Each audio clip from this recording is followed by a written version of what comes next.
Hey guys, welcome back to the farm. Hey, what we've got is an abnormal amount of rainfall here in our area in Michigan, close to 16 inches in the last 2 months, July, and now we're in the end of the third week of August. Cows are fed, one load of manure taken out. I've got to fill this wagon out of the ag bag. We've got a bit of a debacle going on with that ag bag. Extreme rain, and we put that bag, I'll show you when we get out there, we put that bag on the edge of a field. Last year was extremely dry, and we were feeling pretty good about it, putting up an extra bag, extra feed. We're not out of corn, which is great. That's what we wanted, but the edge of the field was extremely wet, and we've got another storm moving in as we speak. So we're gonna get this filled and continue on with our morning, but hopefully the storm is not too bad, but definitely getting funky out. Let's go.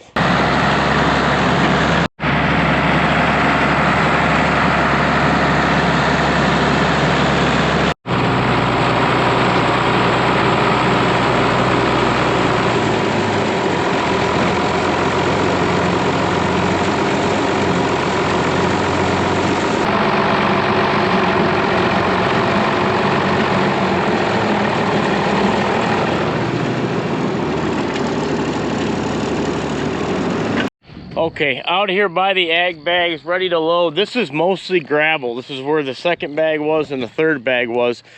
Didn't have a problem, but as I said, it was dry last fall. We chopped off a bunch of this headland and we just laid the bag in here. Well, this is straight field, and I was down there. Whoa, see that right there? Wow.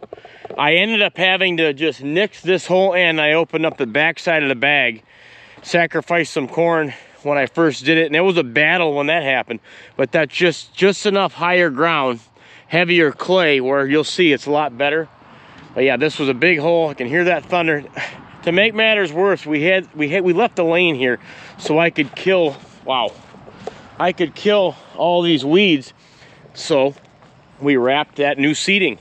Well, what that did is it created a pinch point, and it's just been ugly ever since. I didn't want to share it with you, but you got to live and learn, and that's what we're doing. So let's keep going. The good part about opening this end up, like I said, heavier clay going downhill, not a lot of spoilage on that end. And usually the animals and critters, this would be all boxed in and you couldn't see them, and they would be more apt to get into it. They haven't touched it. So good feed coming out of here. Open both ends. I had someone say you should have opened this end. I didn't want to do it. I took out a few handful of stalks doing it initially, but it was worth it. So all you guys that don't like ag bags, leave your comment now. Tell me you told me so. We should have built another silo. Another silo is the answer. I don't think these ag bags are the answer, to be honest with you, long term. I think the next move that we do is start piling all your corn silage on a big drive-over pile. Get rid of the silos and the bag. Trusty backhoe.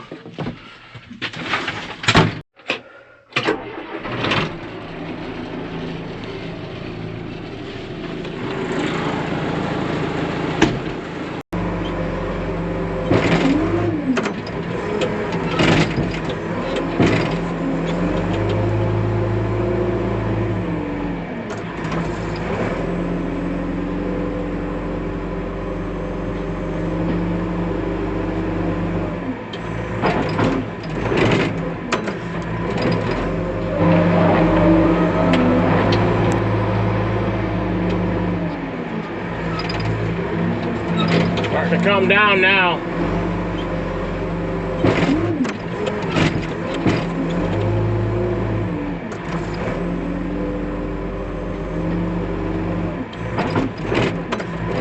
We're gonna shut these off just in case we get what they're saying we're gonna get.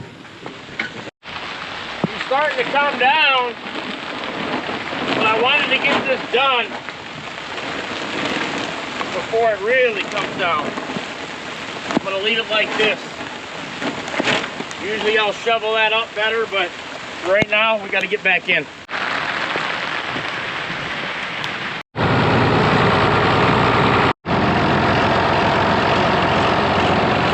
I've got her pulled in, door down, hydraulics hooked up. They got enough feed for now, but I'm set for the day. It's starting to really come down now. We've got more manure to push up and haul out, but we might have to take a break in the action. My biggest thing I wanted to get done is get them initially fed. They're lined up all across and get that wagon filled. That's picking up. There's your manure that's got to get hauled out left. I've still got to scrape inside the holding area. But there's your site. This is what I wanted. I wanted them to line up and eat. This dies down and past, so I'm going to show you some new heifers that calved recently and a cow. And I've got a wood delivery I took the other day. I'm going to show you that. Winter's, hey, winter, end of September I usually start burning. So there's one heifer right there. That's a young one there. And she hasn't calved yet, but she's any day. She's day to day. We've got her tame, broke right into the milking parlor already.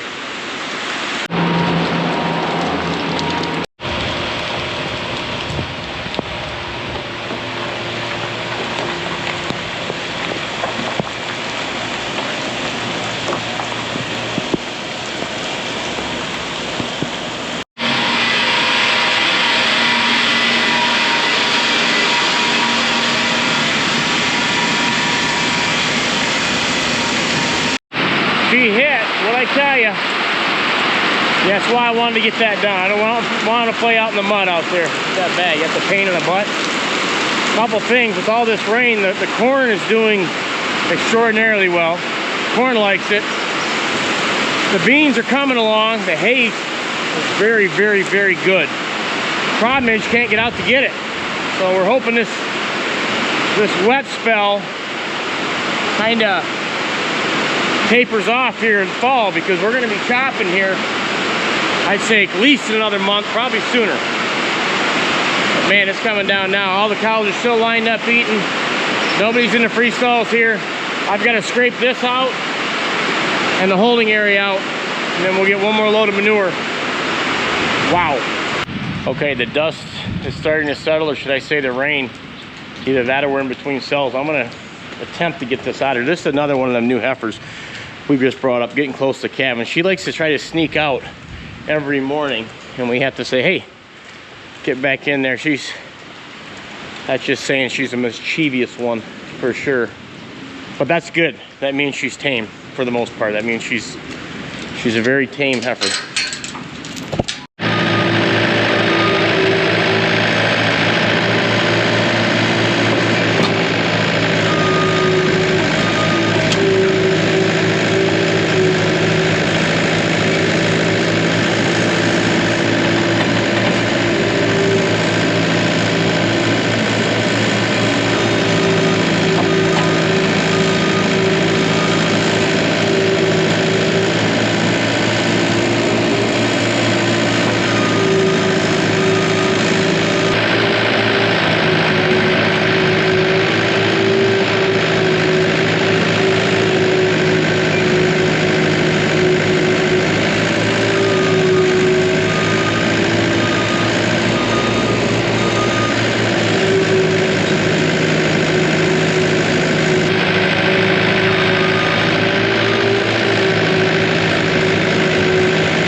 right, manure is corralled. The storm seemed to circle back on me, so what I'm gonna do, I'm gonna wait to fill this spreader up until that dies off. I'm already wet enough, but I know these bunks are probably about empty. That wind's really kicking. Calling for hail. Hopefully it doesn't happen. So I'm gonna run them out a little more feed, and then we'll continue.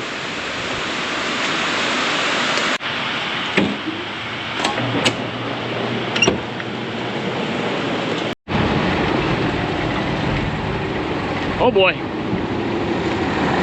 Gotta get in this barn where it's safe.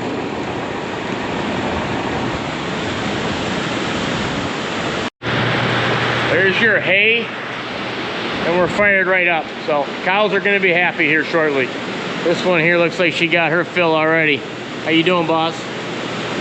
Right on cue. I said one of them heifers calves. Here she is. She's kind of timid. Number 99 we give her. But she clean. The afterbirth came out properly. And she kind of walks a little gingerly. But yeah, she's a very nice addition to the herd. Looks like the milk truck just took off. Purpose is part of the reason I'm filming this video, just to let you guys know that, you farmers know that it doesn't matter rain, sleet, snow, hail. You've got to keep going no matter what. The milk's got to be picked up, the cow's got to be fed, and it's cooling off. This weather's changing. September's right around the corner. We're gonna be burning wood soon.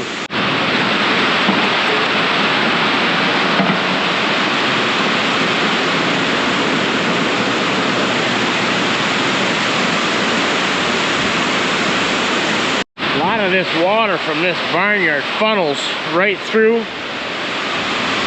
and out. So as long as I got everything out of the way and the water's running, I'm happy.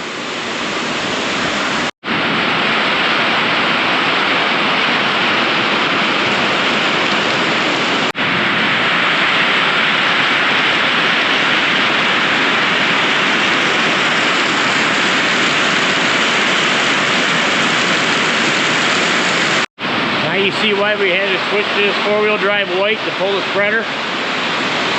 Extremely wet in these fields. Wow.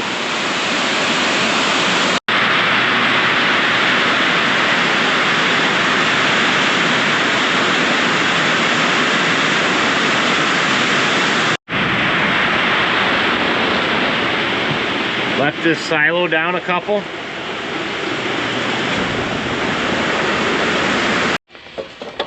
Another inch on the ground. I told you, when she comes quick and hard and fast.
Circle back.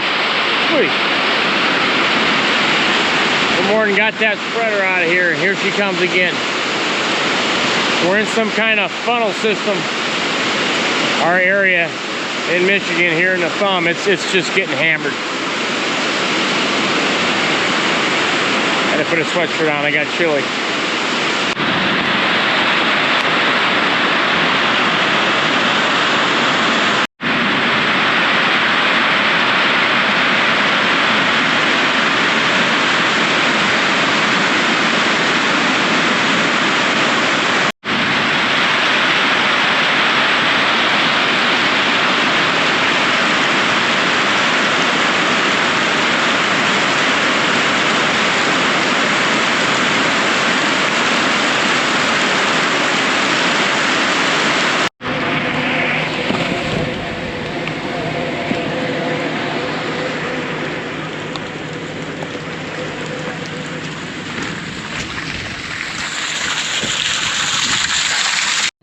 right, after 3 hours, the dust is finally settling. Look at them clouds just rolling.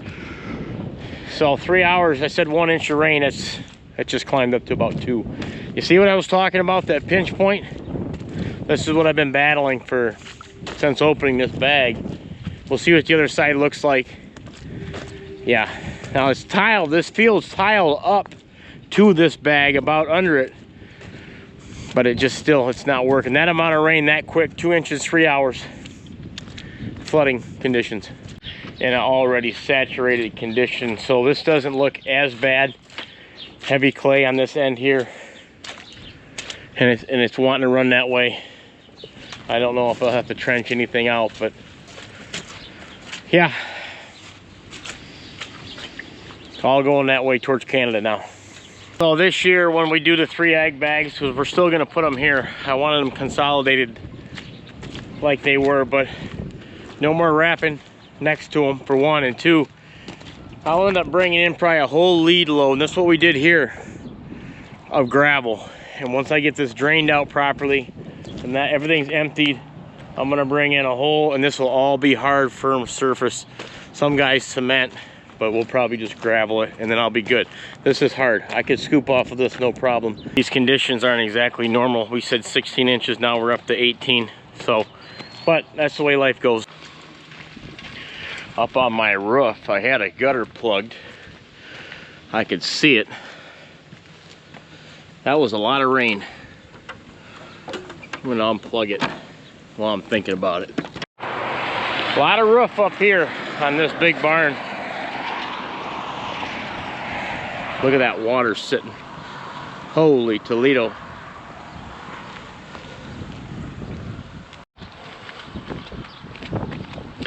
Easy does it. Easy does it.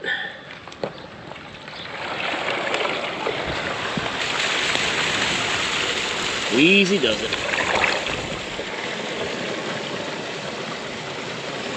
A lot of rainwater there. I've got that funneling right out, and it'll just go right into the pasture field, away from this barn. Oh yeah. Should be able to get a good shot of that deck that I just finished. Look at that. We'll get down there, I'll show it to you.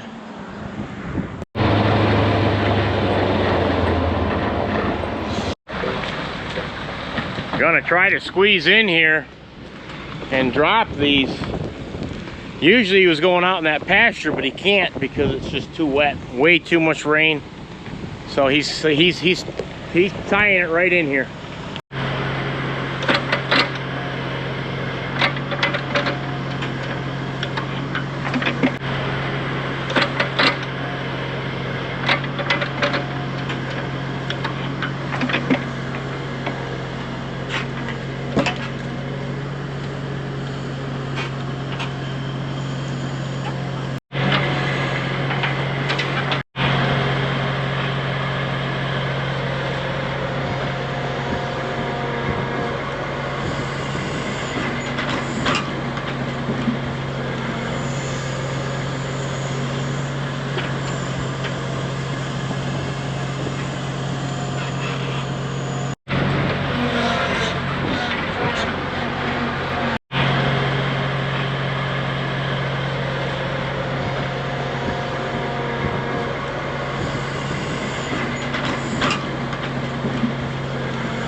So what a rain out today. That was hours and hours. I can feel it in the grass, just saturated. Tell you, it was a good thing I got this wood delivered when I did. I've had in the past, they drive out in the pasture field and then load it. That's how that got out there. That was from last year. That's an extra load. So that was only a half load I got delivered this year. I think this will be enough with that mixed together. So that's going to be the heat for the winter. Hopefully that's enough. If not, we've got some woods on this farm, a few. We've cherry picked them pretty good, but I could cut out of them, but I've done this for like 3 years. It's nice. You drop them there, bring a skid steer if you want, and you know, because I heat this. This is 2,300 square foot alone. The house is like 2,000. I'll burn all that for sure, but you could never afford to heat this with propane. You wouldn't want to try it. I did try it once and I didn't like it very much, so I'd much rather do that. Plus that keeps you in shape, keeps you moving throughout the winter, keeps you stretching out. Anyway, this deck, I ended up finishing it. I showed you the top and I didn't do the lattice yet. I ended up putting the remainder of the stain in a pump sprayer. Now I went around here and I sprayed the whole outside of that, and it just did the trick. It worked beautifully. It really soaked up a lot. I had some overspray on the ground, but I went around this whole thing and I sprayed it and I sprayed it, and I ended up having to sacrifice this plant. This is supposed to be standing up. There's a bunch of these like that, and Rochelle wasn't too happy about that. She's like, what is this supposed to be anyway? I don't remember this plant looking like that. I was like, well, it had to happen. I even went in here where no one can see. I tucked it right in and I sprayed. I did the best I could to stay off the house. I do see a couple little dribbles there, but I figured, you know what? I'm gonna preserve this for another 10 some odd years. I'm proud of the way this came out. This was a procrastination to the fullest for me for like 6 to 8 years. I should have did this. And every year about this time, we'd be like, well, we'll just do it next year, and the next year, and the next year. We'll do it next year. Until you eventually say, no, I'm doing it. 6.5 hours to stain this. And that's not counting the pressure washing time. That probably was a few hours, 2 to 3, but I didn't do that all at once. 6.5 hours one day. And now, hopefully, I'm good for another 4 to 6 years. So I'm very, very happy with the way they turned that. And this was a newer, once the barn was put on, I ended up putting these steps on, so that's why they're a little darker. That's newer wood. And yeah, I'm just happy with the way it turned out. Mom's tree's thriving, planted that for her. I've been having to trim it, and I stay out. There's a picture of a cow underneath there that she used to have in her house, so I just keep it nearby. And when I want to reflect and come see her, I come out at night and I sit down on that step right there and I sit there and I talk to Mom. So on that note, we're not going to be doing anything in the fields anytime soon. We need it to dry out. This is some serious amount of water. Extreme. I'm probably going to go in here and hit the weights or hit some type of a workout I've got to set up in the corner. You know, the last 2 months, 16 to 18 inches of rain. You've got a lot of time on your hands, so to speak. So you can either just sit around and not do anything. I got the kids in the house, so I got 2 little babies in there still, but I've been hitting the workout equipment because keep the body, the mind, the work together. So on that note, everybody take care. Hope you're not getting too crazy weather. I know a lot of guys are still dry, so this is crazy extreme weather, but we're gonna deal with it. So take care, God bless. See you next video.